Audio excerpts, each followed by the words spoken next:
ಒಂದು YouTube content ಇಟ್ಕೊಂಡು ಈಗ ಬೃಹತ್ ಸಾಧನೆ ಮಾಡಿದಂತಹ ಗಿಲ್ಲಿ ಅವರು ನಮ್ಮ ಜೊತೆಗೆ ಈಗಾಗಲೇ ಬಿಗ್ ಬಾಸ್ ಗ್ರ್ಯಾಂಡ್ ಫಿನಾಲೆ ಹಂತಕ್ಕೆ ತಲುಪಿದ್ದಾರೆ. ಸೊ ಈ ಒಂದು ಗ್ರ್ಯಾಂಡ್ ಫಿನಾಲೆಯಲ್ಲಿ ವಿನ್ ಆಗಲಿ ಅಂತ ಅವರ ಗ್ರಾಮಸ್ಥರು ಕೂಡ ಆಶಿಸ್ತಾ ಇದ್ದಾರೆ. ಸೊ ಅವರ ಫ್ಯಾಮಿಲಿ ನಮ್ಮ ಜೊತೆಗಿದೆ. ಏನು ಹೇಳ್ತಾರೆ ಅವ್ರ ಬಗ್ಗೆ, ಅವರ ಚೈಲ್ಡಲ್ಲಿದ್ದಾಗ ಹೇಗಿದ್ರು ಎಲ್ಲನೂ ಅವ್ರ ಹತ್ರ ಮಾತಾಡ್ತಾ ಹೋಗೋಣ ಬನ್ನಿ. ಮೇಡಮ್ ನಮಸ್ಕಾರ. ಸೊ ಗಿಲ್ಲಿ ಈಗಾಗಲೇ ಬಿಗ್ ಬಾಸ್ ಗ್ರ್ಯಾಂಡ್ ಫಿನಾಲೆ ತಲುಪಿದ್ದಾರೆ. ಎಷ್ಟು ಸಂತೋಷ ಅನಿಸ್ತಾ ಇದೆ? ತುಂಬ ಸಂತೋಷ ಸರ್. ಈ ಊರನ್ನ ದಡ್ಪುರ ಅಂತಂದರೆ ಏನೋ ದಡ್ಪುರ ಏನು ಇದು? ಈ ಊರಿಗೆ ನಾನು ಮದುವೆಯಾಗಿ 25 ವರ್ಷ ಆಯ್ತು ಬಂದು. ಯಾವುದೋ ದಡ್ಪುರ ಅಂತೆ, ದಡ್ಡಪುರ. ಆ ಊರು ಯಾವುದೋ ದಡ್ಡಪುರ ಅಂತ ಆಹಾ ಅಂತ ನಗ್ತಿದ್ರು. ಅಂಥ ನಗೋರ್ಗೆ ನಮ್ಮ ಗಿಲ್ಲಿ ನಟ ನಿಜವಾಗ್ಲೂ ಹೇಳಬೇಕು ಅಂದರೆ ಹೆಮ್ಮೆ ತಂದವನೇ. ಎಲ್ಲೋದ್ರೂ ನಮಗೆ ಇಂಥ ಊರೋಳು, ನಾನು ಇಂಥ ಊರಿಗೆ ಸೊಸೆಯಾಗಿ ಹೋಗಿದ್ದೀನಿ ಅಂತ ನಂಗೆ ತುಂಬ ಹೆಮ್ಮೆ ಆಗೈತೆ. ಗಿಲ್ಲಿ ನಟ ಕಂಡ್ರೆ ನಂಗೆ ತುಂಬ ಇಷ್ಟ. ಚಿಕ್ಕ ಹುಡುಗನಿಂದ ನೋಡಿದ್ದೀನಿ ನಾನು. ನಾನೇನೇನೆ ಎಡಗೈಲಿ ತೆಗ್ದು ಯಾಕೆ ಕೈ ತೊಳೆದಿರೋ ಅಂಥವಳು. ನಾನು ಕಣ್ಣು ಮುಂದೆ ಓಡಾಡಿರೋದು. ಅವ್ರ ಮನೆ ನಮ್ಮ ಮನೆ ಅಕ್ಕಪಕ್ಕನೇ ಇದ್ದೀವಿ. ನಾವು ರಿಲೇಟಿವ್ ಆಗಬೇಕು. ಒಂದೇ ತಾವು ದೇವ್ರು ಮಾಡ್ತೀವಿ, ಒಂದೇ ತಾವು ಇಂಡ್ರು ಮಾಡ್ತೀವಿ. ಅವರು ನಾವು ಅತ್ತೆ ಮಾವ ಅದರ ರಿಲೇಟಿವ್ ತಾವು ಥರ ಇದ್ದೀವಿ. ಚೆನ್ನಾಗಿ ಆಡ್ತಾ ಇದ್ದಾನೆ ಅವನು. ಯಾರು ಹೇಳಿಕೆ ಮಾತು ಕೇಳಿಕೊಂಡು ಅವನು ಮಾಡ್ತಾಯಿಲ್ಲ. ನಾಳೆ ಏನು ಮಾಡಬೇಕು, ನಾಡ್ದು ಏನು ಮಾಡಬೇಕು ಅಂತ ಅವನೆಷ್ಟು ಅವನೇ ಬಿಗ್ ಬಾಸಲ್ಲಿ ಅಬ್ಸರ್ವ್ ಮಾಡಿದ್ದೀರಾ? ಅವ್ನು ಸುಮ್ಮನೆ ಯಾರೆಲ್ಲ ಎಲ್ಲೆಂಗೆಂಗೆ ಕೂತಿರ್ತಾರೆ, ಅವ್ನು ಸರಿಯಾಗಿ ಕೂತ್ಕೊಳ್ಳಲ್ಲ. ಅವ್ನು ಹಳ್ಳಿ ಜನ ಥರ ಕಾಲ ಮೇಲೆ ಕಾಲು ಹಾಕ್ಕೊಳ್ಳೋದು, ಯಾವ ಥರ ಹೊರಟು ಥರ ಮಾತಾಡೋದು, ತಲೆ ಕೇರ್ಕೊಳ್ಳೋದು, ಮೈ ಕೇರ್ಕೊಳ್ಳೋದು. ಅವ್ನು ಯೋಚನೆ ಮಾಡೋದು. ಅವ್ನು ನಿಮ್ಮ ಹತ್ರ ಮಾತಾಡ್ತಿರ್ಬೋದು, ಬಟ್ ಅವನು ನಾಳೆ ಏನು ಮಾಡಬೇಕು, ಈಗ ಏನು ಮಾಡಬೇಕು, ಇವ್ರ ಹತ್ರ ಹೆಂಗೆ ಆಡಬೇಕು, ಅವ್ರ ಹತ್ರ ಹೆಂಗೆ ಮಾತಾಡಬೇಕು ಅನ್ನೋದು ಯೋಚನೆ ಮಾಡ್ತಾ ಇರ್ತಾನೆ ಹೊರತು ಬೇರೆ ಅವನು ಏನು ಯೋಚನೆ ಮಾಡಲ್ಲ. ಅವನು ಏನೇ ಆಟ ಆಡಿದ್ರು ಅವ್ನು ಸ್ವಂತ ಬುದ್ಧಿಯಿಂದ ಆಟ ಆಡ್ತಾನೆ ಸರ್. ಪ್ಲೀಸ್ ಅವ್ನಿಗೆ ವೋಟ್ ಮಾಡಿ. ನಮ್ಗೆ ಇಲ್ಲಿಗೆ ಬಡ ಹುಡುಗ ಮುಂದೆ ಬರಲಿ, ನಮಗೂ ಸಂತೋಷ, ಎಲ್ಲರಿಗೂ ಅಷ್ಟೇ ಸರ್ ನಾನು ಕೇಳ್ಕೊತಾ ಇರೋದು. ನನ್ನ ಚಿಕ್ಕಪ್ಪ ಆಗಬೇಕು. ಅವರು ನನ್ನ ಅಣ್ಣ ಅಂತಲೇ ಕರಿತೀನಿ ನಾನು. ಎಷ್ಟು ಅವ್ರನ್ನ ಚಿಕ್ಕಂದಿರ್ತ ನೋಡ್ತಾ ಬಂದಿದ್ದೀರಿ ನೀವು ಸಹಿತ? ಹೌದು. ಅವರು ಯಾವಾಗಲೂ ನಗು ಸ್ವಭಾವದವರೇನ ಹೇಗೆ ಅಂತ? ಯಾವಾಗಲೂ ನಗು ಸ್ವಭಾವದವರೇ. ಬಟ್ ಅಲ್ಲಿರೋರಿಗೆ ಎಲ್ಲಿರೋ ಜನತೆಗೆ ಮಾತ್ರ ಯಾವಾಗ್ಲೂ ಅಂತ ಅನ್ಸುತ್ತೆ, ಇವನು ಯಾವಾಗಲೂ ಕಾಮಿಡಿ ಮಾಡ್ತಾನೆ, ಸೀರಿಯಸ್ ಇಲ್ಲ, ಸೀರಿಯಸ್ ಅನ್ಸೋದು ಯಾವುದೂ ಇಲ್ಲ, ಫೇಕಾಗಿ ಆಡ್ತಾನೆ, ಇವನು ಕರೆಕ್ಟ್ ಒಂದು ಪರ್ಸನ್ ಅಲ್ಲ, ಇವನು ಒಂದು ಸ್ಟ್ಯಾಂಡಲ್ಲಿ ನಿಂತ್ಕೊಂಡಿರಲ್ಲ ಅಂತ ಆ ಥರ ಎಲ್ಲ ಮಾತಾಡ್ತಾರೆ. ಬಟ್ ಅವ್ರು ಹುಟ್ಟಾಗಿಂದನೂ ಅವ್ರು ಬಂದಿರೋ ಜನ್ರೇಷನ್ನೇ ಆ ಥರ ಇದೆ, ಯಾವಾಗಲೂ ಕಾಮಿಡಿ. ಬಟ್ ಅದು ಲಕ್ ಅಂತ ಹೇಳೋಕ್ಕಾಗಲ್ಲ. ಬಟ್ ಯಾರು ಕೂಡ ಲಕ್ ಅಂತಲೂ ಹೇಳೋಕ್ಕೂ ಚಾನ್ಸಸ್ಸೇ ಇಲ್ಲ.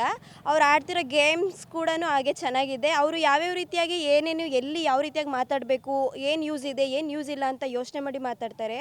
ಗೇಮ್ಸ್ ಆಡಬೇಕಾದ್ರೂ ಕೂಡ ಕರೆಕ್ಟಾಗಿ ಟ್ರೂ ಆಗೇ ಆಡ್ತಾರೆ, ಫೇಕಾಗಿ ಅಂತ ಆಡಲ್ಲ. ಆ ಥರ ಏನಿಲ್ಲ, ಚೆನ್ನಾಗಿರ್ತಾರೆ. ನಮಗೆ ಅಣ್ಣ ತಮ್ಮದಿರ ಸರ್. ಗಿಲ್ಲಿನ ನೀವು ಚಿಕ್ಕಂದಿರ್ತಾ ನೋಡ್ತಾ ಇದ್ದೀರಿ. ಹೌದು ಸರ್. ನಗ್ತಾನೆ ಕರ್ನಾಟಕದ ಮನೆ ಮಾತಾಗ್ಬಿಟ್ಟಿದ್ದಾರೆ. ಹೌದು ಸರ್. ಸೊ ಇದ್ರ ಬಗ್ಗೆ ಎಷ್ಟು ಹೆಮ್ಮೆ ಅನಿಸುತ್ತೆ ನಿಮಗೆ? ತುಂಬ ಹೆಮ್ಮೆ ಅನ್ನಿಸುತ್ತೆ ಸರ್. ನಮ್ಮ ಊರಲ್ಲಿ ಬಡವನಾಗಿದ್ದು ಈ ಬಿಗ್ ಬಾಸ್ಗೆಲ್ಲ ಹೋಗಿ ಇಷ್ಟು ಇಂಪ್ರೂವ್ ಆಗೋಣಂದರೆ ನಮಗೆ ಹೆಮ್ಮೆ. ಅವ್ರ ತಂದೆ ತಾಯಿ ಬಗ್ಗೆ ಹೇಳೋದಾದರೆ ಸರ್? ಅವರು ಬಡವರೇ ಸರ್. ಆದ್ರೂ ಇದಾಗಿ ಅವರು ಕಷ್ಟಪಟ್ಟು ಎಲ್ಲ ಮಾಡಿ ಅವ್ರನ್ನ ಬೆಳೆಸಿ ಎಲ್ಲ ಮಾಡಿ ಎಲ್ಲೋ ಒಂದು ಮೂಲೆಯಲ್ಲಿದ್ದಂಥ ಹಳ್ಳಿನ ಈಗ ತನ್ನ ಹೆಸರು ಮಾಡಿಕೊಂಡು ಊರ ಹೆಸರು ಮಾಡ್ದ. ಸೊ ಅದ್ರ ಬಗ್ಗೆ ನಿಮ್ಮ ಹೆಮ್ಮೆ? ಭಾಳ ಚೆನ್ನಾಗಿ ಮಾಡ್ತಾವನೆ ಸರ್ ಅವರು.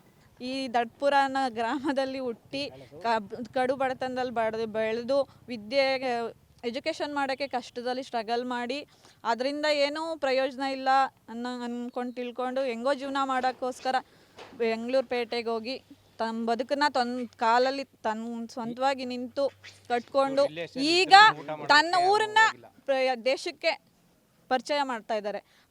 ಅದಕ್ಕಿಂತ ಇನ್ನೇನು ಹೇಳೋಕ್ಕಾಗುತ್ತೆ? ಕಾವ್ಯ ಮತ್ತು ಗಿಲ್ಲಿಯ ಒಂದು ಫ್ರೆಂಡ್ಶಿಪ್ ಬಗ್ಗೆ ಹೇಳೋದು? ಚೆನ್ನಾಗಿದೆ ಅವ್ರದ್ದು, ಏನು ತೊಂದರೆ ಇಲ್ಲ. ಕಿತ್ತಾಡ್ತಾರೆ, ಒಂದಾಗ್ತಾರೆ, ಭಾಳ ಚೆನ್ನಾಗಿದ್ದಾರೆ. ನಿಮ್ಮೂರಿನ ಸೊಸೆ ಆಗ್ತಾಳೆ ಅಂದರೆ ತೊಗೊಳಕ್ಕೆ ರೆಡಿ ಇದ್ದೀರಾ? Okay, done. ನಮಗೆ ಕಪ್ಪು ಅಂದರೂ ನಮಗೇನು ಭೇದ ಇಲ್ಲ, ಇಷ್ಟ, ಡನ್.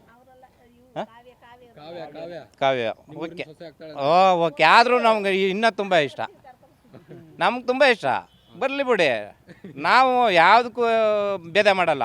ಕೆಳಗಡೆ ಕುಂತ್ಕೊಳ್ಳೋಕೆ ತಿನ್ನೋಕ್ಕೂ ರೆಡಿ, ಮೇಲೆ ಕುಂತ್ಕೊಂಡು ತಿನ್ನೋಕ್ಕೂ ರೆಡಿಯಾಗಿರ್ತೀವಿ. ಯಾಕೆಂದರೆ ನಾವು ಹಳ್ಳಿ ಪದ್ಧತಿ. ಅವ್ರು ಕುಂತ್ಕೊಂಡು ತಿನ್ನೋಕ್ಕಾಗ್ತದ? ತಿಂತಾರ? ಅದ್ಯಾರು ಅಶ್ವಿನಿ ಕೂಡ ಯಾರ್ಯಾರು ಅವರಲ್ಲಪ್ಪ, ಇಲ್ಲಿ ಕುಂತ್ಕೊಂಡು ತಿಂತೀನಿ, ಇದೇ ಜಾಗದಲ್ಲಿ ಕುಂತ್ಕೊಂಡು ತಿಂತೀನಿ. ಅವ್ನು ತಿನ್ನೋಕ್ಕಾಯ್ತದ? ಹಾಂ, ಕುಂತು ಜಾಗದಲ್ಲಿ ಈ ಥರ ಊಟ ಮಾಡ್ತೀನಿ, ಅವ್ನು ತಿಂದು ಊಟ ಮಾಡೋಕ್ಕಾಯ್ತದ? ಅವ್ನು ದುಡ್ಡು ಅಹಂಕಾರದಿಂದ ಮೇಲೆ ತಿಂತಾನೆ. ನಾವು ಆ ಥರ ಅಲ್ಲ. ಹಳ್ಳಿ ಮಕ್ಕಳು ಕುಂತ್ಕೊಂಡು ಅನ್ನ ತಿಂತೀವಿ.